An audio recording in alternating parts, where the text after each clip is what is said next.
and of course, first of all, your reaction to Justice Marshall's announcement and the NBA, its goals and objectives. Okay, we're rolling. That's not going to bother you with air. I guess it's the vent, the air conditioning vent. No. Okay. If we're rolling, first of all, what is your reaction to the announcement made by Justice Thurgood Marshall? It was really more of a sadness than anything else, because it really is the end of an era. You know, after Justice Marshall leaves the court, there will only be one justice appointed by a Democratic president, which, you know, it's not that a Republican president could not appoint a justice who believes in equality for people of color, but none has in recent times. And it's just a depressing thought that there will be another of the Bush nominees that we've seen in the past. So the whole tone and the bent of the Supreme Court is going to change dramatically. No, it's pretty bad now. It's been changing slowly, but now this is sort of the...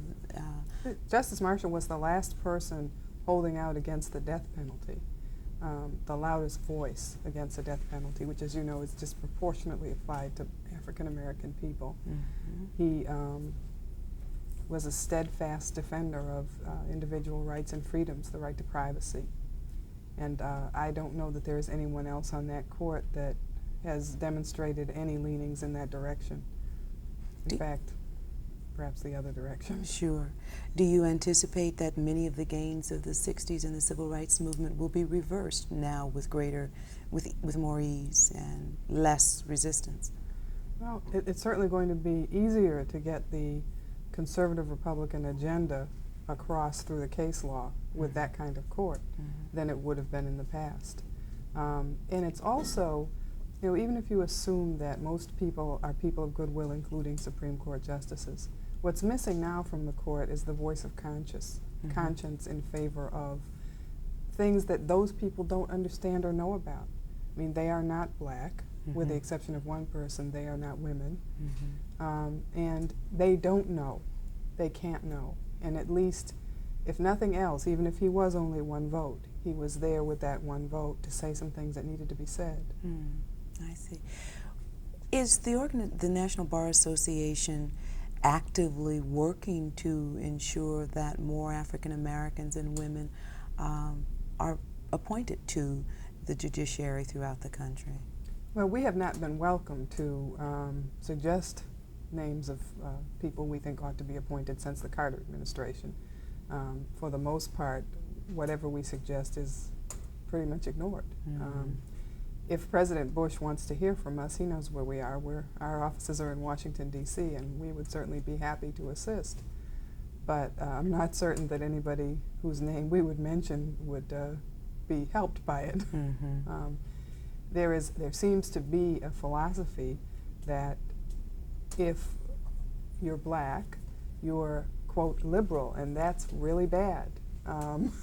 That means you're running in the streets screaming and burning bras and doing all kinds of things other than believing, as we do, in a philosophy which includes equal treatment for all people, including white men, everybody.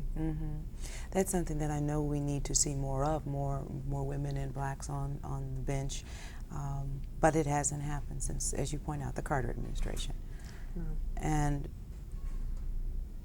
the reason?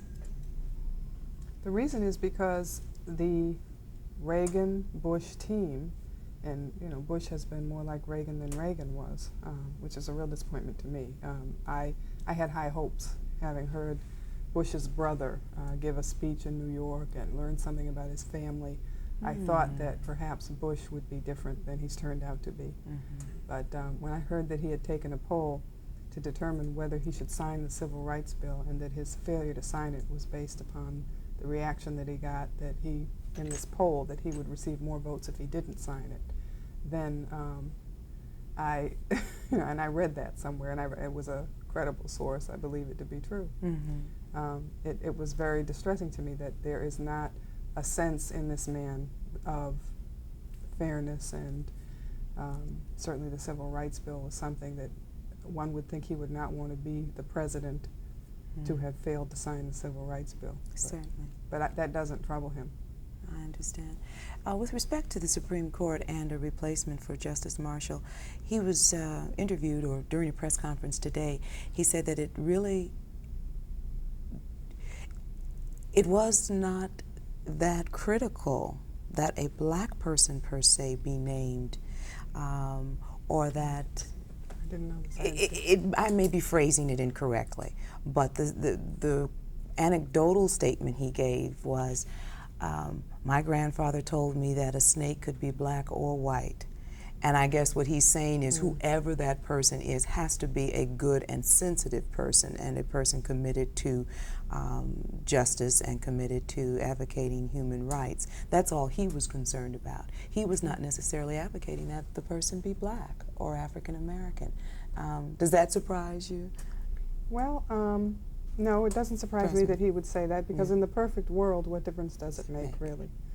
And he's a man of great thoughts and philosophies, and and certainly in the perfect world, I would agree with him. Sure. But I don't think there's going to be that anyone that Bush would nominate to fill Marshall's seat would be chosen on the basis of that person, he or she, being a good person who's sensitive and caring about all people. I mean, sure. As president-elect of the NBA, what is your goal? What are your goals and objectives for the organization?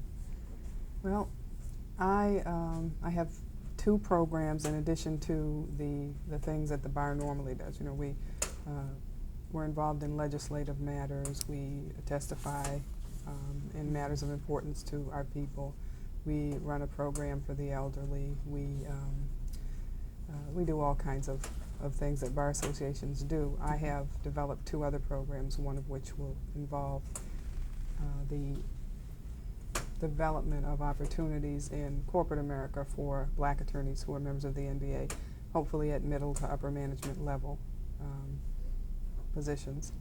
And the other of which involves a fellowship program, which we intend to have NBA fellows who will do research and writing on areas of interest in civil rights law, and to put together more or less of a law review kind of journal.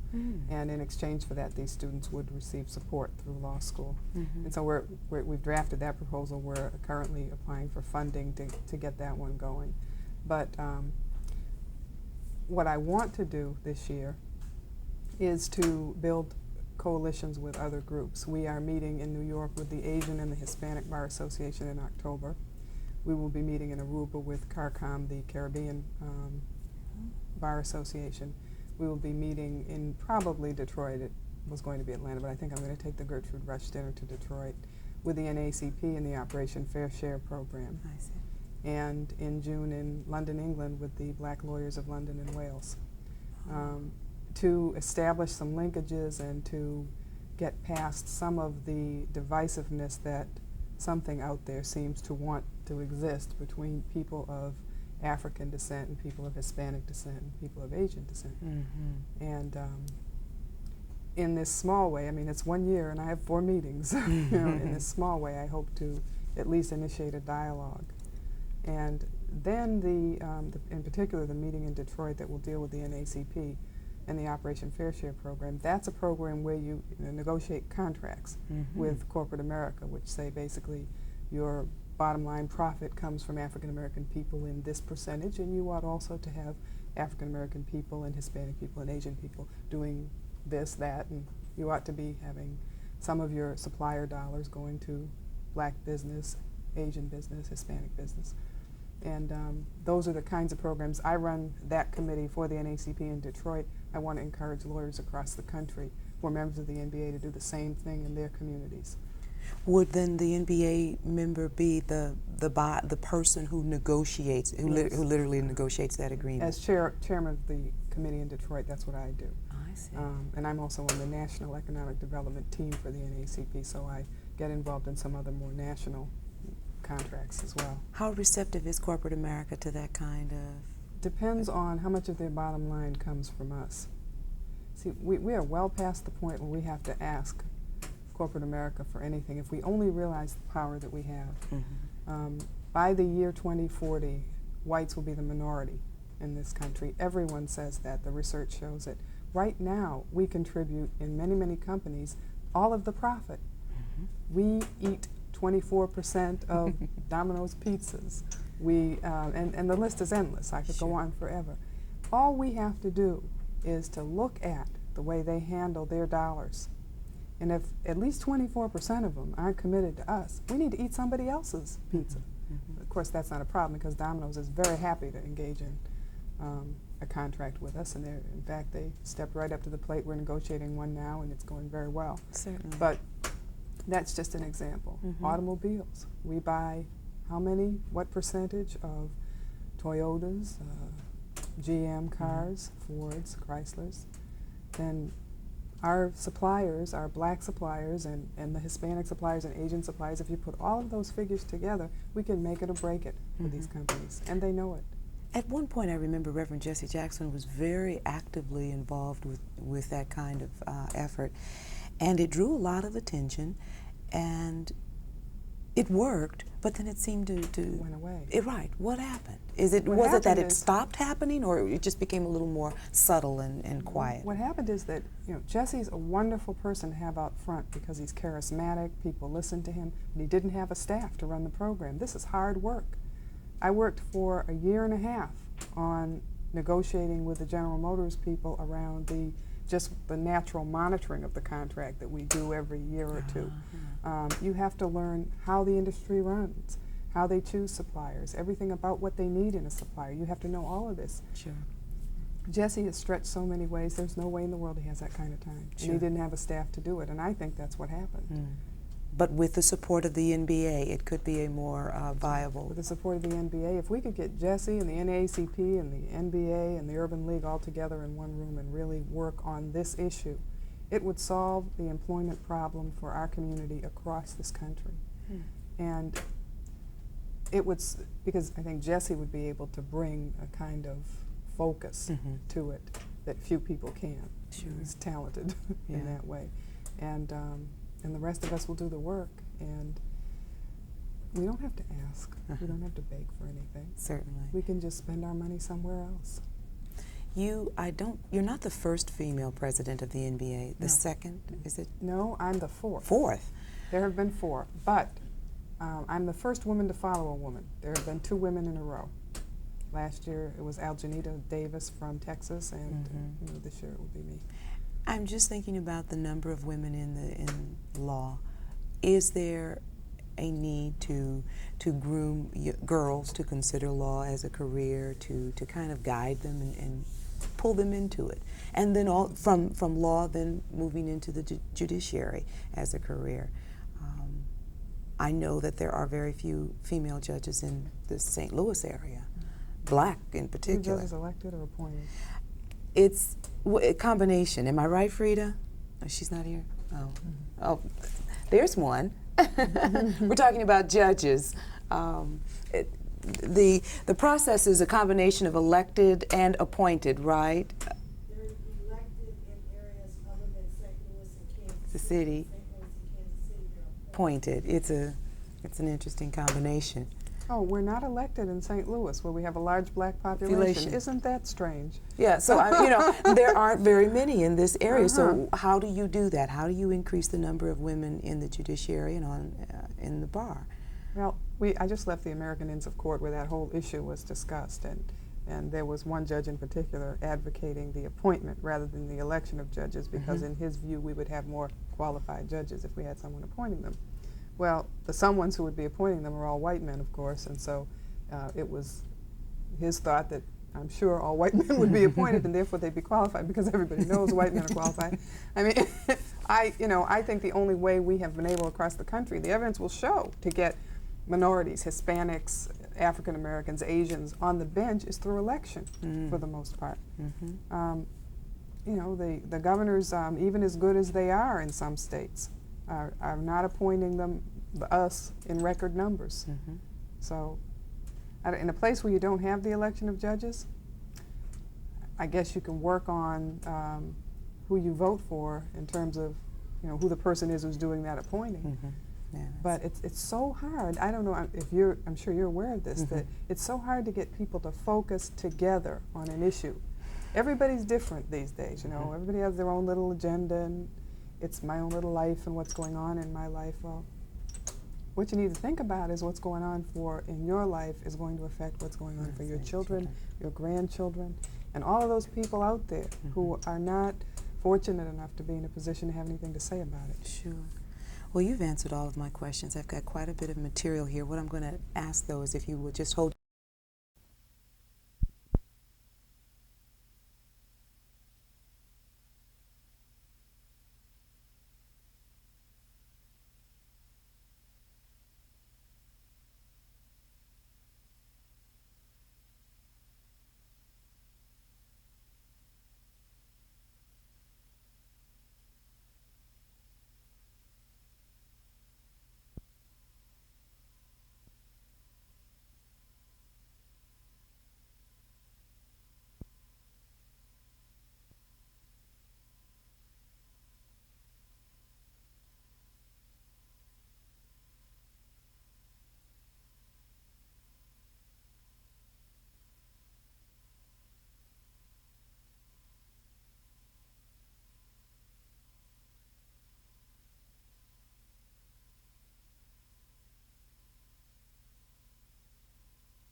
I wake up every morning and say, why?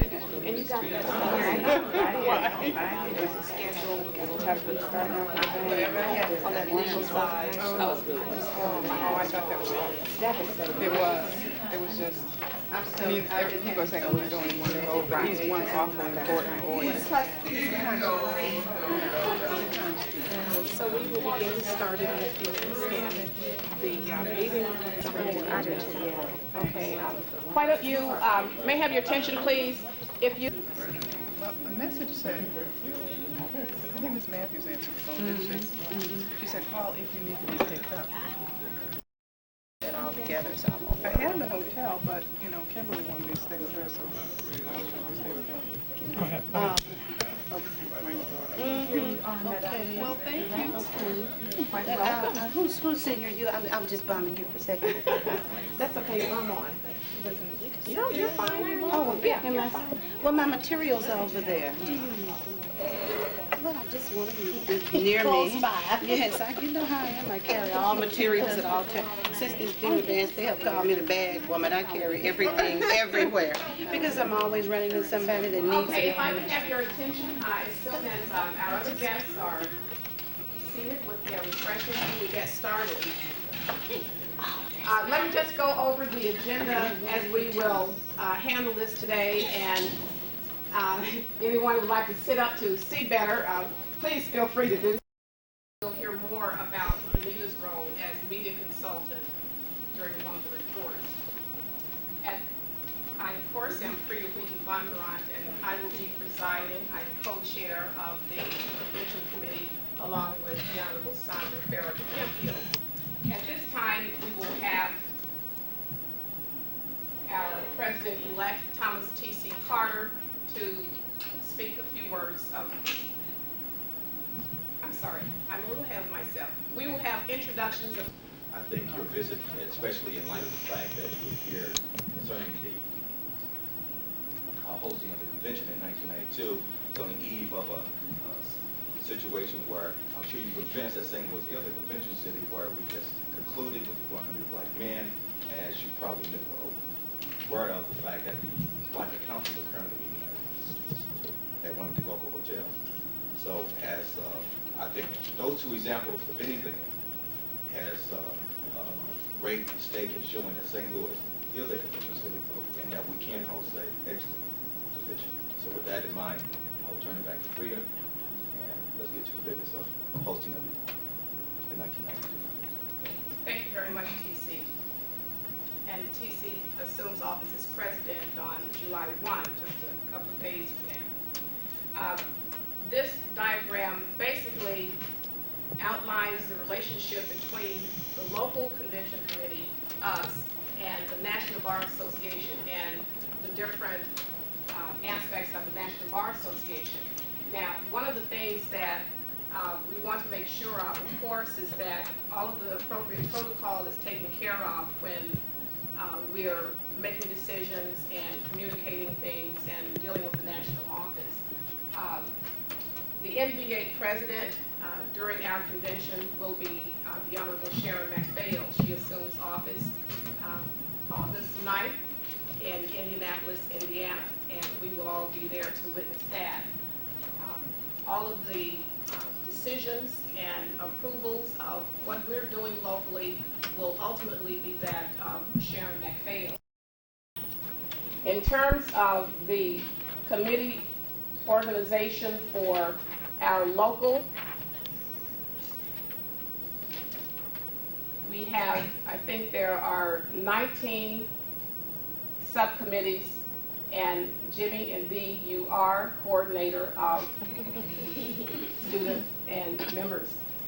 Special events, sports, Richard Banks is coordinator. Special events Thursday night, Donna Wilson. Special events excursion other, Mildred Motley and Mavis Thompson jointly share that responsibility. Bench bar and law schools, Harold Whitfield.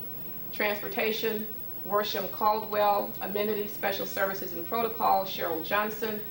Judicial Council liaison, the Honorable Booker Shaw. Welcome to St. Louis reception, Erica Hemphill and myself, we share that liaison relationship with Sarah Lewis. Membership and student participation, Jimmy Edwards. Public relations media, Trudy McCollum Boucher. Women lawyers liaison, I will assume those responsibilities.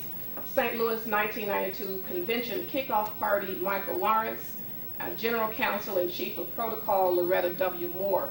The next item on the agenda, the subcommittee updates. I will ask those of you who are coordinators or who are prepared to report in the stead of the coordinator to please do that, and we will proceed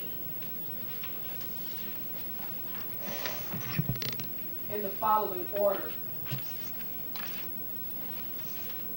In terms of the subcommittees we have, there are basically three logical groupings of those subcommittees, and I think this will assist us in having a focus, not duplicating, and working together with those other subcommittees that are in that logical grouping with us, with the various subcommittees.